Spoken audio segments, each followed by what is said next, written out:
السلام علیکم ورحمۃ اللہ وبرکاتہ نحمدہ ونصلی علی رسولہ الکریم اما بعد فاعوذ باللہ من الشیطان الرجیم بسم اللہ الرحمن الرحیم رب اشرح لی صدری ویسر لی امری واحلل عقدۃ من لسانی یفقہوا قولی رب زدنا علما اللہم فقہنا فی الدین اللہم انا نسألک علما نافعا وعملا متقبلا ورزقا طیبا اللہم انفعنا بما علمتنا وعلمنا ما ينفعنا وزدنا علما آمین یا رب العالمین۔ ہم نے آیت 197 سے 211 تک ہم نے دیکھا تھا سورہ بقرہ۔ 197 میں ہم نے حج کی آیت دیکھی تھی۔ احرام میں 3 چیزیں منع تھی، کون سی ہیں وہ؟ میاں بیوی کا تعلق اور گناہ کا کام کرنا یا ایسا بات کرنا، جھوٹ بولنا، اور تیسرا جھگڑا نہیں کرنا۔ حج کے لیے جاتے ہیں اور وہاں اگر ہم کوئی کام کریں حلال کام تو اس میں کوئی گناہ کی بات نہیں ہے۔ پھر بعد میں دعاؤں کا تذکرہ تھا۔ دعائیں صرف دنیا کی نہیں مانگنی ہے، اور ربنا آتنا فی الدنیا کی دعا ہمیں اللہ تعالیٰ نے سمجھا دی، سکھا دی۔ اور حج میں جو چیزیں ضرورت ہے ان کو ہم لے کر جا سکتے ہیں، اور مین چیز کیا تھی؟ تقویٰ، اللہ کا ڈر پہلی چیز ہے جو حج کے لیے لے کر جانا ہے۔ اور منافق کی بات آئی تھی، وہ کیا کرتا ہے؟ اوپر سے اچھی باتیں کرتا ہے، دین کی باتیں کرتا ہے، اور دل میں دشمنی رکھتا ہے۔ تو اللہ تعالیٰ نے بتا دیا شیطان کے قدموں پر مت چلو اور اللہ کی رضا تلاش کرو، دنیا کی چیزوں کے لیے خود کو نہیں بیچو۔ اگر کوئی اوپر سے اچھی باتیں کر کے اندر فساد کرتا ہے تو اس کو اللہ کو یاد دلاتے ہیں لوگ، تو وہ کیا کرتا ہے؟ انا کا معاملہ دکھاتا ہے، غصہ کرتا ہے، جھگڑا کرتا ہے۔ تو اللہ تعالیٰ نے بتایا یہ جھگڑالو اللہ کو بالکل بھی پسند نہیں ہے۔ یہ سب جان کر بھی اگر کوئی ان چیزوں پر عمل کرتا ہے تو ان کے لیے اللہ تعالیٰ نے وارن دے دیا کہ کیا چاہتے ہو، تمہارے کیا ارادے ہیں؟ کیا آسمان سے فرشتے آئیں یا میں اتر کر آؤں؟ کیا آخرت چاہتے ہو؟ اس کا مطلب یہ ہے، کیا تمہارا حساب کر دیا جائے؟ یہ اس کا یہ مطلب ہے۔ پھر بعد میں بنی اسرائیل کو یاد دلایا تھا اللہ تعالیٰ نے، یہ ان لوگوں نے کس طرح سے اپنے دین کو، کتاب کو پیچھے ڈال دیا تھا اور ان کا انجام کیا ہوا تھا۔ تو اللہ تعالیٰ بتا رہا ہے کہ ہدایت کو لو، سیدھے راستے پر چلو، ورنہ ان کا جو انجام ہے وہی انجام ہو سکتا ہے، کیونکہ اللہ سخت ہے حساب لینے میں۔ آج کا لیسن دیکھتے ہیں انشاءاللہ۔ سورہ بقرہ آیت 212۔ زینا، مزین کر دی گئی، مطلب خوبصورت بنا دی گئی۔ للذین، ان کے لیے جنہوں نے کفر کیا الحیات الدنیا، دنیا کی زندگی میں، وَيَسْتَخِرُونَ، اور وہ مذاق کرتے ہیں، من الذین، ان سے جو آمنوا، ایمان لائے، والذین، اور وہ جنہوں نے اتقوا، تقویٰ کیا۔ یہاں اللہ تعالیٰ فرما رہے ہیں خوبصورت بنا دی گئی ہے دنیا کو، کن کے لیے؟ جو کفر کرتے ہیں، اللہ کی بات کو نہیں مانتے ہیں، اللہ کے کتاب کو بدل دیتے ہیں، ان کے لیے یہ دنیا کی زندگی بہت خوبصورت ہے، دنیا ان کو بہت خوبصورت دکھتی ہے۔ تو کافر کا جنت کون سا ہے؟ دنیا ہے۔ اور یہ لوگ کیا کرتے ہیں؟ جو ایمان لاتے ہیں اور جو اللہ کا ڈر رکھتے ہیں، کون ہوتے ہیں یہ لوگ؟ یہ لوگ مومن ہوتے ہیں۔ ان لوگوں پر یہ مذاق اڑاتے ہیں۔ کافروں کو مومن ایک بیوقوف انسان دکھتا ہے۔ ہم بھی اکثر سنتے رہتے ہیں لوگوں کا مذاق اڑانا، کیسی باتیں نکلتی ہیں، جیسا کہ محاورے ہوتے ہیں، ملا کی دوڑ مسجد تک۔ تو ملا کی دوڑ مسجد تک میں مذاق کی کون سی بات ہوتی ہے؟ مسجد تک دوڑ نہیں لگائیں گے تو اور کہاں جائیں گے؟ کہاں کی دوڑ لگانی ہے؟ یا کوئی حج کو جاتا ہے تو کہتے ہیں 100 جوہے مار کر بلی حج کو چلی گئی، تو حج کو نہیں جائے گی تو کہاں جائے گی؟ کس کے پاس جائے گی؟ 100 قتل بھی کرو، 1 قتل بھی کرو، قتل نہیں بھی کرو، جانا تو اسی کے پاس ہے۔ داڑھی پر مذاق اڑاتے ہیں، کوئی حجاب پر مذاق اڑاتے ہیں، ہر جگہ مذاق بن جاتے ہیں مومن۔ اس کے لیے اللہ تعالیٰ نے کیا جواب دیا؟ فوقہم، اوپر ہوں گے ان کے، یوما، دن، القیامتی، قیامت کے، واللہ، اور اللہ، یرزقو، رزق دیتا ہے، من، جسے، یشاء، وہ چاہتا ہے، بغیر حساب، بغیر حساب کے۔ تو اللہ تعالیٰ نے فرمایا کیوں پریشان ہوتے ہو، مذاق اڑا رہے ہیں آج، لیکن آخرت میں کیا ہوں گے؟ وہ نیچے ہوں گے کافر، اور ان کے اوپر مومن ہوگا، تختوں پر بیٹھا ہوگا مومن اور وہ نیچے ہوں گے۔ آج جو دنیا میں خود کو بڑا سمجھتے ہیں اور مومنوں کو چھوٹا سمجھتے ہیں، اس دن ان کو پتہ چل جائے گا اصلی کامیابی جنت ہوتی ہے، اصلی کامیابی آگ سے بچنا ہوتا ہے۔ حدیث میں آتا ہے اللہ کے نزدیک دنیا کی قیمت مچھر کے پر کی جتنی بھی ہوتی تو اللہ کافر کو پانی تک نہیں دیتا۔ اللہ کو یہ دنیا اور دنیا کی چیزیں مچھر کے پر کے جتنا بھی نہیں ہے۔ اور اللہ تعالیٰ نے کیا فرمایا؟ رزق دیتا ہے جسے وہ چاہتا ہے بغیر حساب کے۔ اللہ نے نوازا ان کو بے حساب دے کے۔ بے حساب دینا کیا ہوگا؟ اللہ ان کا حساب نہیں لے گا، جتنا بھی دے گا، اور گن گن کے نہیں دے گا، بے حساب دے گا، اس کا یہ مطلب ہے۔ کانا تھے الناسو لوگ امتا امت واحدتن ایک ہی، واحدتن ایک ہی، فبعثا پھر بھیجا اللہ نے النبیین نبیوں کو، مبشرین خوشخبری دینے والے، ومنذرین اور ڈرانے والے، وانزل اور اس نے نازل کی، معہم ساتھ اس کے، الکتاب کتاب، بالحق ساتھ حق کے، لیحکم تاکہ وہ فیصلہ کرے، بینا درمیان، الناسی لوگوں کے، فیما اس میں جو، اختلافو انہوں نے اختلاف کیا، فیہ جس میں۔ اللہ نے بتا دیا تھے لوگ ایک امت، انسانیت جب سٹارٹ ہوئی تھی سارے انسان ایک ہی امت کے تھے، صرف اور صرف اللہ کو جانتے تھے اور اللہ کو ہی عبادت کرتے تھے۔ آدم علیہ السلام سے لے کے 1000 سال تک دنیا صحیح دین پر تھی۔ پھر بعد میں لوگوں میں خرابی آ گئی تو اللہ تعالیٰ نے کیا کیا؟ نبیوں کو بھیجتا رہا۔ نوح علیہ السلام کو بھیجا، اور یہ نبی کیا کرتے ہیں؟ خوشخبری دیتے ہیں اور ڈراوا ڈراتے ہیں۔ خوشخبری کس کی؟ اللہ کی، اللہ کے رضا کی، جنت کی خوشخبریاں دیتے ہیں۔ اور ڈراوا کس طرح سے ہے؟ محبت کے ساتھ، اور ان کے ساتھ کتابیں بھیجی حق کے ساتھ تاکہ وہ فیصلہ کرے۔ تو اللہ تعالیٰ یہ سارے انتظام کس کے لیے کر رہا تھا؟ لوگوں کے لیے۔ لیکن لوگ کیا کرنے لگے؟ ان کتابوں پر اختلاف کرنے لگے۔ تو اس آیت کا تھیم کیا ہے؟ توحید پر رہنا۔ پہلے ہر کوئی توحید پر تھا، پھر بعد میں بھٹک گیا تھا۔ سارے انسانوں کو دنیا میں بھیجنے کے پہلے اللہ تعالیٰ نے ہماری روحوں سے عہد لیا تھا۔ کیا کہتے ہیں اس کو؟ ہم نے دیکھا پہلے آیتوں میں آیا تھا، عہد الست کہتے ہیں۔ یہ کیا تھا؟ یہ توحید پر تھا۔ ہر کوئی رب مانا تھا اللہ تعالیٰ کو، اور وعدہ کیا تھا کہ اللہ کی عبادت کریں گے۔ پھر بعد میں زمین پر بھیجے گئے، پھر بعد میں ان لوگوں میں خرابی آ گئی۔ 1000 سال تک توحید پر تھا انسان، پھر بعد میں کیا ہوا؟ ان کے اندر پنچگن پاک کہتے ہیں، 5 لوگ ایسے تھے بہت نیک تھے، لات، عزا، منات، یسر، یوق، یاغوس، یہ سارے بہت نیک انسان تھے۔ جب یہ فوت ہو گئے تو شیطان آ کر لوگوں میں کہنے لگا دیکھو یہ لوگ اتنے نیک تھے، ان کی دعاؤں کی وجہ سے اللہ تعالیٰ تم پر عذاب نہیں لے کر آیا، اب یہ چلے گئے تو شاید تم پر کوئی عذاب آ سکتا ہے، تو تم لوگ یہ کام کرو کہ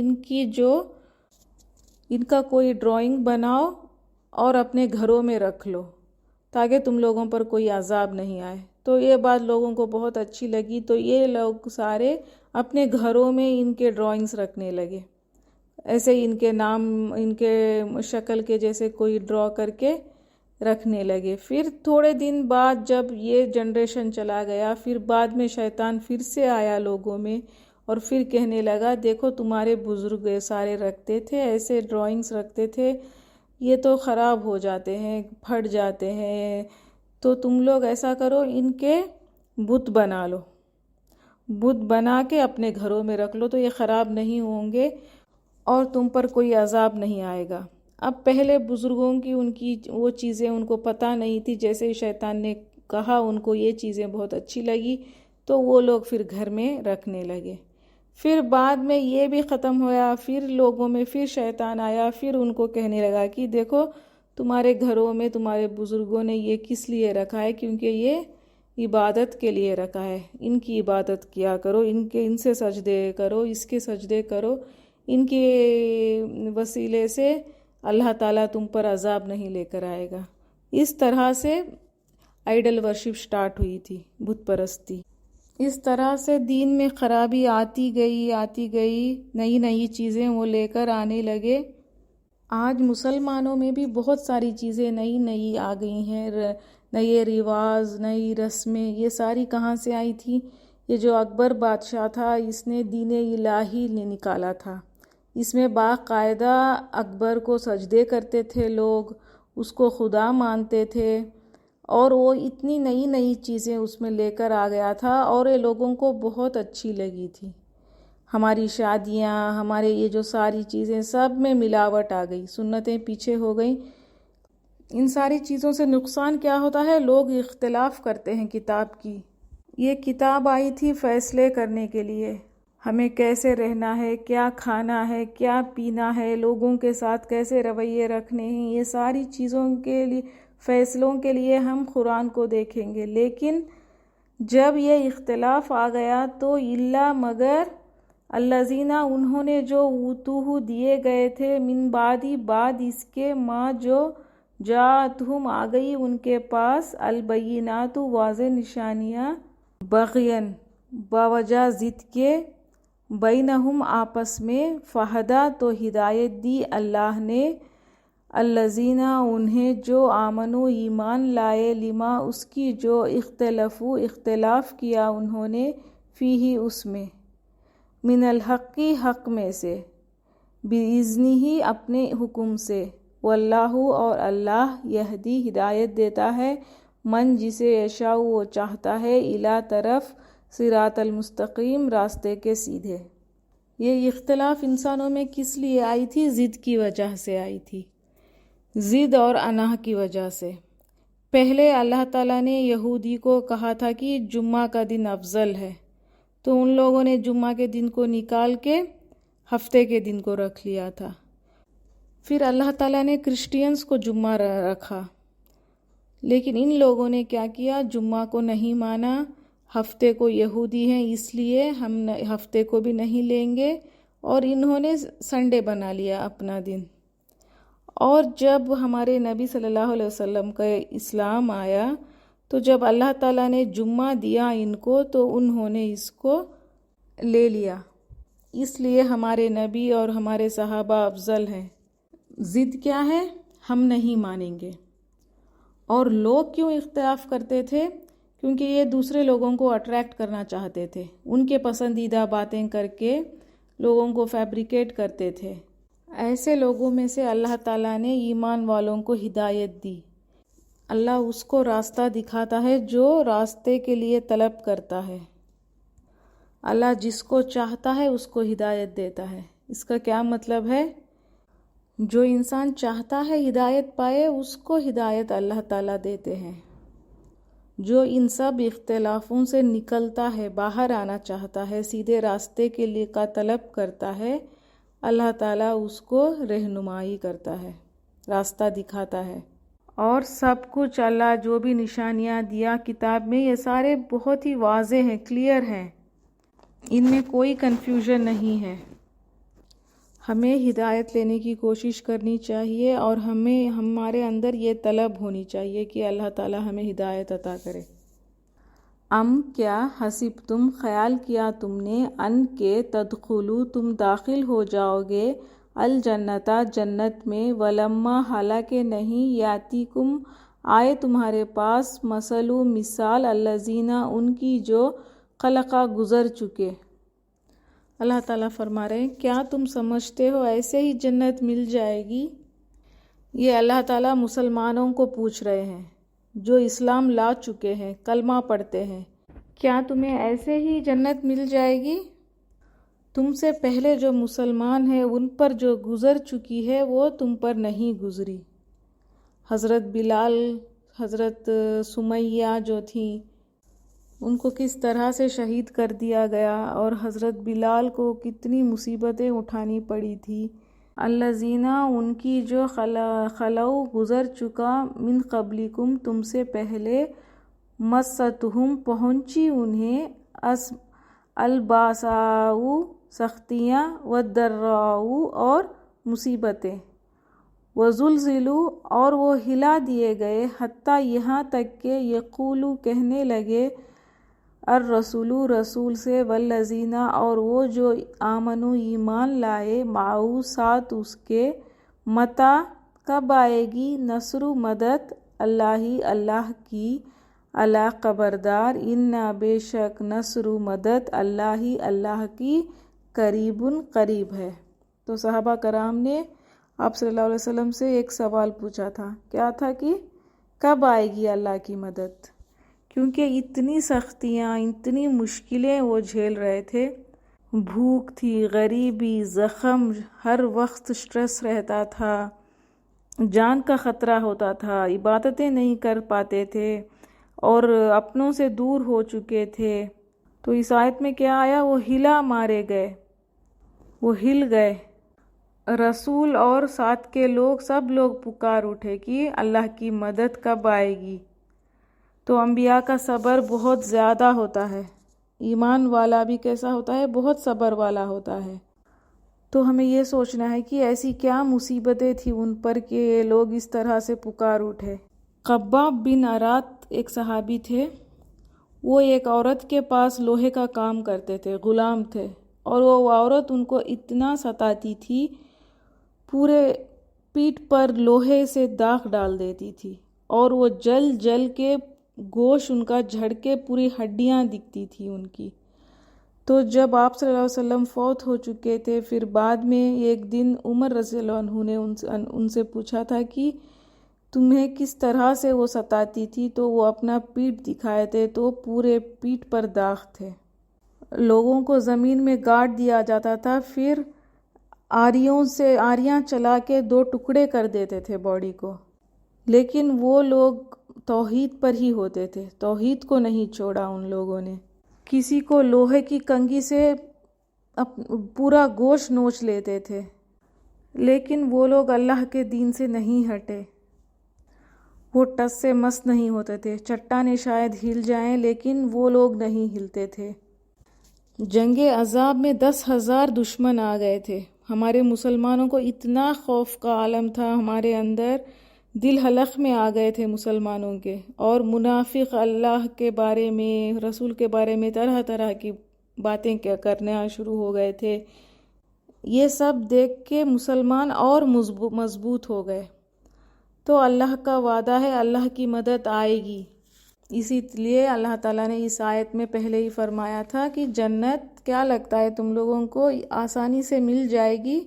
جنت پانا آسان نہیں ہوتا، صرف لا الہ الا اللہ محمد رسول اللہ ایک سینٹنس سے ہمیں جنت نہیں ملے گی، جنت پانا بہت مشکل ہے۔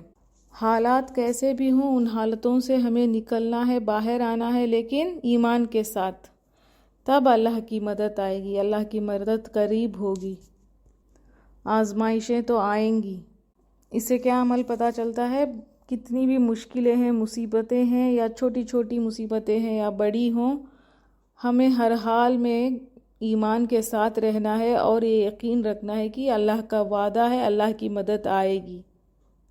آپ صلی اللہ علیہ وسلم نے فرمایا تھا، اللہ کا سودا مہنگا ہے، اللہ کی جنت مہنگی ہے، آزمائشیں آئیں گی، ہمیں ہر آزمائش پر صبر کرنا ہے۔ امتحان آتے ہیں ایمان کے مطابق، پھر درجے بھی اسی کے حساب سے بڑھتے ہیں، اور ہمیں شکر بھی کرنا ہے کہ پہلے لوگوں کی طرح ہم پر اتنی مصیبتیں نہیں ہیں، ان پر جو گزر چکی وہ ہم پر نہیں گزرا ہے۔ تو ہمیشہ اللہ کا شکر ادا کرنا ہے، ہمارے ایمان کو مضبوط کرنا ہے۔ یسألونک، وہ سوال کرتے ہیں آپ سے، ماذا، کیا کچھ، ینفقون، وہ خرچ کریں، قل، کہہ دیجئے، ما، جو، انفقتم خرچ کرو تم من خیرن مال میں سے فللوالدین والدین کے لیے والاقربین اور قریبی رشتہ داروں کے لیے والیتامى اور یتیموں والمساکین اور مسکینوں وابن السبیل اور مسافروں کے لیے ہے وما اور جو بھی تفعلوا تم کرو گے من خیر نیکی میں سے فإنا تو بے شک اللہ بھی اسے علیم جاننے والا ہے۔ صحابہ نے آپ صلی اللہ علیہ وسلم سے یہ سوال کیا تھا کہ ہم خرچ کہاں کریں؟ اللہ تعالیٰ نے بتایا، 5 چیزیں بتائیں، والدین پر اور قریبی رشتہ داروں پر، یتیموں پر، سفر میں جو ہے لوگ ان پر، اور مسکینوں پر۔ والدین پر خرچ کرنا ہے، والدین کو زکوٰۃ نہیں دے سکتے، آپ کا فرض ہے والدین کو دیکھنا۔ بعد میں آتے ہیں قریبی رشتہ داروں پر بھی خرچ کرنا ہے۔ پھر بعد میں آئیں گے یتیم بچے۔ یتیم کون ہے؟ جس کا باپ نہیں ہوتا، وہ یتیم ہوتے ہیں، ان کے اوپر خرچ کرنا ہے، دل نرم کرنا ہے ان کے لیے، ان سے محبت سے بات کرنی ہے۔ پھر بعد میں مسکینوں کو، سفید پوش ہوتے ہیں کوئی، مطلب جو مانگتے نہیں ہیں مگر ضرورت مند ہوتے ہیں، ان کے اوپر خرچ کرنا ہے، اور غریبوں پر بھی خرچ کرنا ہے۔ پھر مسافر پر خرچ کرنا ہے۔ ایسا دل رکھنا چاہیے کہ اللہ ہمیں ایسے ہی دے گا، اور جو بھی نیکی کرو گے اس کو اللہ جانتا ہے۔ تو اللہ جانتا ہے آپ کس طرح سے دے رہے ہیں، محبت سے دے رہے ہیں یا اندر پسند نہیں ہے زبردستی سے دے رہے ہیں۔ ہماری نیتوں کو اللہ جانتا ہے، یا شو آف کرنے کے لیے دے رہے ہیں۔ تو جو بھی نیکی اللہ کے لیے کرو گے، اللہ کا رضا سمجھ کر کرو گے، اس کو اللہ جانتا ہے۔ کہتے ہیں مکہ میں ان لوگوں کو آپ لوگوں نے نکال دیا تھا، آپ صلی اللہ علیہ وسلم کو قتل کرنے کی سازش کی تھی، تو وہ سب تم لوگوں کو گناہ نہیں لگتے؟ اور اس سے بھی زیادہ اللہ کے نزدیک کون سا گناہ بڑا ہے، اکبر ہے؟ فتنہ پھیلانا۔ فتنہ پھیلانا قتل سے بھی زیادہ گناہ ہے۔ فتنہ یہاں پر کیا مراد ہوگا؟ کسی کو دین کے وجہ سے ستانا، اللہ کے راستے سے روکنا، اسلام کے اوپر بیڈ پروپیگنڈا کرنا، اسلام کے بارے میں برا بھلا کہتے ہیں، ہنستے ہیں، مذاق اڑاتے ہیں، قتل کی سازشیں کرتے ہیں، تو یہ سارے فتنے میں آتے ہیں۔ اور یہ لوگ کیوں ایسا کرتے ہیں؟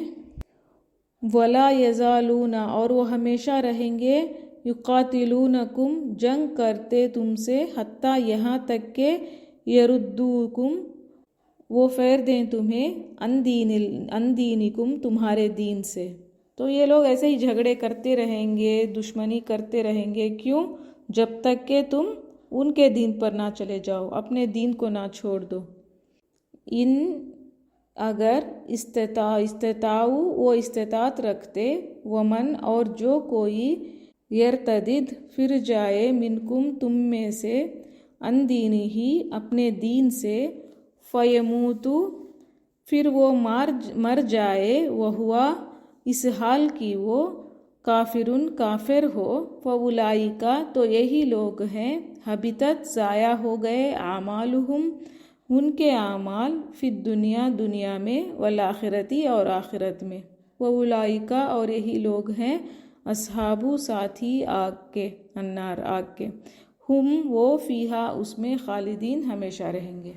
تو ان لوگوں کی یہ کوشش ہے تم لوگوں کو اپنے دین سے یہ پھیر دیں۔ تو ان کے یہ لانگ ٹرم گولز تھے کہ ہم لوگوں کو، مسلمانوں کو دین سے ہٹا دیں، اور کوئی ان کے باتوں میں آ کے اسلام کو چھوڑ دے گا، پلٹ جائے گا، تو وہ کافر ہو جائے گا۔ اگر اس کو اس حال میں موت آ گئی تو کیا ہوگا؟ اس کے جو پچھلے جو بھی وہ اسلام میں تھا اس ٹائم، جو بھی اس نے نیکیاں کی، جو بھی اس کے نمازیں تھیں، صدقے تھے، جو بھی ہے، وہ سارے اعمال ضائع ہو جائیں گے، وہ پھر کاؤنٹ میں نہیں ہوں گے، کیونکہ وہ کافر ہو گیا، کافر کی حالت میں ہی مر گیا۔ جیسا کہ ایک نان مسلم جب مسلمان ہوتا ہے تو اس کے پچھلے گناہ سارے معاف ہو جاتے ہیں، اسی طرح کوئی مسلمان اگر دین کو چھوڑ کر چلا جاتا ہے تو اس کے پچھلے اچھے چیزیں، نیکیاں ساری ضائع ہو جاتی ہیں۔ اور یہ لوگ آگ کے ساتھی ہوں گے اور یہ لوگ ہمیشہ وہیں رہیں گے۔ خالدون آئے گا بہت جگہ قرآن میں، خالدون کا مطلب ہوگا ہمیشہ رہنے والے۔ انا بے شک الذین وہ جو آمنو ایمان لائے، والذین اور وہ جنہوں نے ہاجروا ہجرت کی، وجاہدوا اور جہاد کیا، فی سبیل اللہ اللہ کے راستے میں، اولئک یہی لوگ ہیں، یرجون جو امید رکھتے ہیں، رحمت اللہ اللہ کی رحمت کی، واللہ اور اللہ غفور بہت بخشنے والا، رحیم نہایت رحم کرنے والا ہے۔ صحابہ نے کہا تھا اللہ نے معاف کر دیا ہے، مگر ہمارے جو ہجرتیں ہیں اس کا اجر ملے گا یا نہیں؟ تو اللہ تعالیٰ نے فرمایا اللہ کے خاطر ہجرت کی تو ان کو اجر ملے گا۔ یہاں ہجرت کی بات آئی ہے اور جہاد کی بات آئی ہے۔ جہاد مطلب کیا معنی ہے؟ زیادہ محنت کرنا، اللہ کے راستے میں اسٹرگل کرنا۔ جو مسلمان بنتے ہیں ان کو بہت رکاوٹیں ہوتی ہیں، فیملی سے، معاشرے سے، اپنے قوم سے، ہر طرح سے ان کو بہت مشکلیں ہوتی ہیں۔ تو ان سب سے اسٹرگل کر کے اللہ کے راستے میں کوئی چلا جا رہا ہے تو وہ جہاد ہے۔ اور اگر کبھی ایسا وقت بھی آ جائے جہاں پر قتال کرنا پڑے، جنگ کرنا پڑے، تو وہ بھی جہاد کے نیچے آئے گا، صرف اور صرف اللہ کے راستے میں اگر جنگ کریں گے تو جہاد میں جنگ کب آئے گی؟ اینڈ میں آئے گا، کچھ نہ بچا، دین کو بچانا ہے تو تب قتال کرنا پڑے گا۔ تو جہاد کن کن چیزوں سے ہوتا ہے؟ کلام سے، زبان سے، ہاتھ سے، علم سے۔ تو خود بھی اس میں رہنا ہے اور دوسروں کو بھی اس میں لگانا ہے۔ یہ سب جہاد کے درجے ہیں۔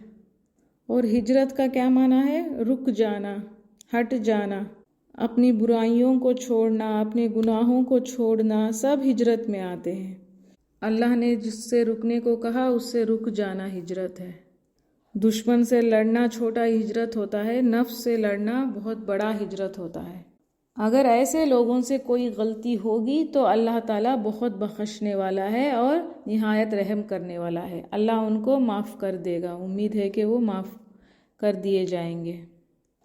یسألونک وہ سوال کرتے ہیں آپ سے، عن الخمر شراب کے بارے میں، والمیسر اور جوئے کے، قل کہہ دیجئے، فیہما ان دونوں میں، اسم گناہ ہے، کبیر بہت بڑا، ومنافع اور کچھ فائدے ہیں، للناس لوگوں کے لیے، واسمہما اور گناہ ان دونوں کا، اکبر زیادہ بڑا ہے، من نفعہما ان دونوں کے فائدوں سے۔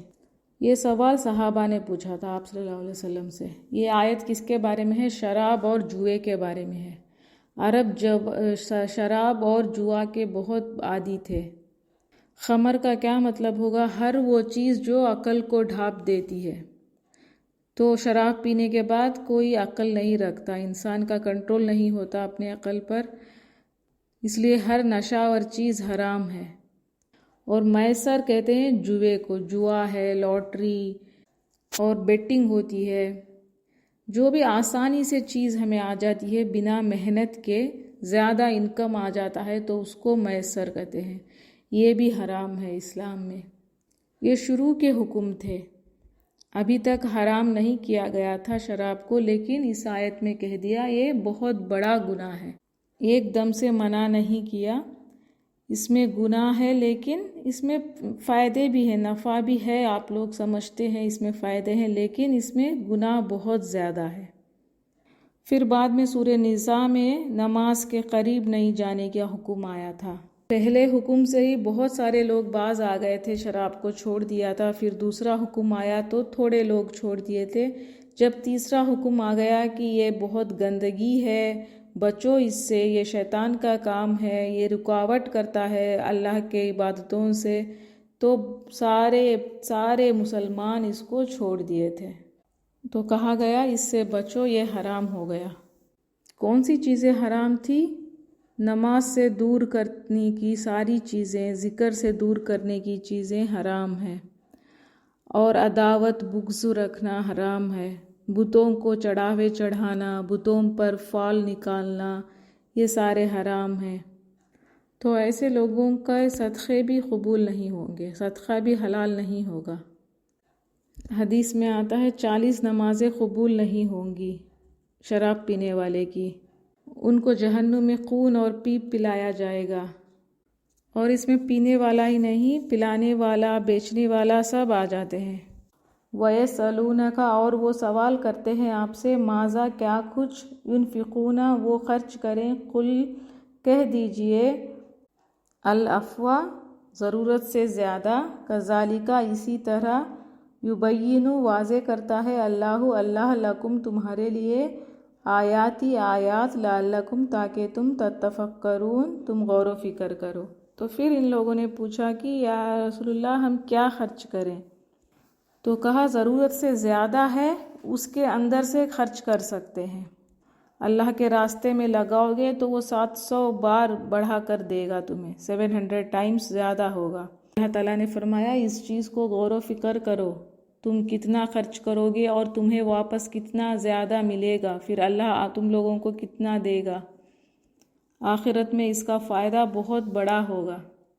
تو ہم لوگوں کو بھی غور و فکر کرنا ہے کہ ہم لوگ اللہ کے راستے میں کس طرح سے پیسے لگائیں اور کیسے آخرت میں فائدہ ملے گا ہمیں، فی الدنیا، دنیا میں، والآخرتی، اور آخرت میں، وَيَسْأَلُونَكَ، اور وہ سوال کرتے ہیں آپ سے، عَنِ الْيَتَامَى، یتیموں کے بارے میں، قل، کہہ دیجئے، اصلاح کرنا، لہم، ان کی، خیرٌ، بہتر ہے، وَإِنْ، اور اگر، تُخَالِطُوهُمْ، تم ملا لو انہیں، فَإِخْوَانُكُمْ، تو وہ بھائی ہیں تمہارے، واللہ، اور اللہ، یعلم، جانتا ہے، مفسدہ، فساد کرنے والے کو، من المصلح، اصلاح کرنے والے سے، ولو، اور اگر، شاء، چاہتا اللہ، لَعَانَتَكُمْ، البتہ وہ مشکل میں ڈال دیتا تمہیں، اِنَّا، بے شک، اللہ، عزیزٌ، بہت زبردست ہے، حکیم، بہت حکمت والا ہے۔ تو وہ سوال کرتے ہیں یتیموں کے بارے میں، صحابہ نے سوال کیا تھا، کیونکہ عربوں کے یہاں ہر گھر میں یتیم بچے ہوتے تھے۔ یتیم بچے مطلب جس کے بلوغت کے پہلے، جس کے گھر میں باپ نہیں ہو بچوں کا، وہ یتیم ہوتا ہے۔ اور یتیم کا کس کو اوپر فرض ہوتا ہے؟ دادا، چچا، تایا، ان کے اوپر اس کا فرض ہے۔ تو عربوں میں یہ عام تھا، ہر خاندان میں یتیم بچے پلتے تھے، تو ان کے جو بھی جائیداد یہ چھوڑ کر جاتے تھے والدین ان کے، تو وہ ان لوگوں کے جائیداد میں مل جاتے تھے۔ تو صحابہ کو اب پریشانی ہوئی کہ کیا کریں ہم، کس طرح سے ان کا مال ہم کیسے الگ رکھیں، کیونکہ سورہ نساء میں آیت آ گئی تھی کہ پیٹوں میں آگ بھرتے ہیں جو یتیم کا مال کھاتے ہیں۔ یہ سن کر ان لوگوں نے کیا کیا تھا، یتیم بچوں کو الگ رکھ دیا تھا، ان کا کھانا پینا، ان کا خرچہ سب الگ۔ اور اس میں کیا ہوتا تھا، یہ مشکل کی بات ہو جاتی تھی ان کے لیے الگ بنانا، ان کے لیے الگ خرچ کرنا، پھر وہ جو کھانا ضائع ہو جاتا ہے ان کا، یہ ساری چیزوں سے صحابہ نے آپ صلی اللہ علیہ وسلم سے پوچھا تھا۔ تو اللہ تعالیٰ نے فرمایا اگر تم خیر خواہ ہو تم ان کے، اور یہ نیت رکھتے ہو ان کے بھلائی کا، تو اس میں کوئی مسئلہ نہیں ہے، معروف طریقے سے بھلائی کے ساتھ تم مال کو ملا لو، کیونکہ وہ کون ہے؟ بھائی ہیں تمہارے۔ اللہ تو جانتا ہے نیتوں کا حال، اگر اللہ چاہتا تو تمہیں مشکل میں ڈال دیتا، لیکن وہ غالب ہے ہر چیز پر، وہ حکمت والا ہے، اس کے ہر فیصلے میں حکمت ہے۔ السلام علیکم ورحمۃ اللہ وبرکاتہ۔ سبحانک اللہم وبحمدک، اشہد ان لا الہ الا انت، استغفرک واتوب الیک۔ تلاوت سنیے۔ زين للذين كفروا الحياة الدنيا ويسخرون من الذين آمنوا والذين اتقوا فوقهم يوم القيامة والله يرزق من يشاء بغير حساب كان الناس أمة واحدة فبعث الله النبيين مبشرين ومنذرين وأنزل معهم الكتاب بالحق ليحكم بين الناس فيما اختلفوا فيه وما اختلف فيه إلا الذين أوتوه من بعد ما جاءتهم البينات بغيا بينهم فهدى الله الذين آمنوا لما اختلفوا فيه من الحق بإذنه والله يهدي من يشاء إلى صراط مستقيم أم حسبتم أن تدخلوا الجنة ولما يأتكم مثل الذين خلوا من قبلكم مستهم البأساء والضراء وزلزلوا حتى يقول الرسول والذين آمنوا معه متى نصر الله ألا إن نصر الله قريب يسألونك ماذا ينفقون قل ما أنفقتم من خير فللوالدين والأقربين واليتامى والمساكين وابن السبيل وما تفعلوا من خير فإن الله به عليم كتب عليكم القتال وهو كره لكم وعسى أن تكرهوا شيئا وهو خير لكم وعسى أن تحبوا شيئا وهو شر لكم والله يعلم وأنتم لا تعلمون يسألونك عن الشهر الحرام قتال فيه قل قتال فيه كبير وصد عن سبيل الله وكفر به والمسجد الحرام وإخراج أهله منه أكبر عند الله والفتنة أكبر من القتل ولا يزالون يقاتلونكم حتى يردوكم عن دينكم إن استطاعوا ومن يرتد منكم عن دينه فيمت وهو كافر فأولئك حبطت أعمالهم في الدنيا والآخرة وأولئك أصحاب النار هم فيها خالدون إن الذين آمنوا والذين هاجروا وجاهدوا في سبيل الله أولئك يرجون رحمة الله والله غفور رحيم يسألونك عن الخمر والميسر قل فيهما إثم كبير ومنافع للناس وإثمهما أكبر من نفعهما ويسألونك ماذا ينفقون قل العفو كذلك يبين الله لكم الآيات لعلكم تتفكرون في الدنيا والآخرة ويسألونك عن اليتامى قل إصلاح لهم خير وإن تخالطوهم فإخوانكم والله يعلم المفسد من المصلح ولو شاء الله لأعنتكم إن الله عزيز حكيم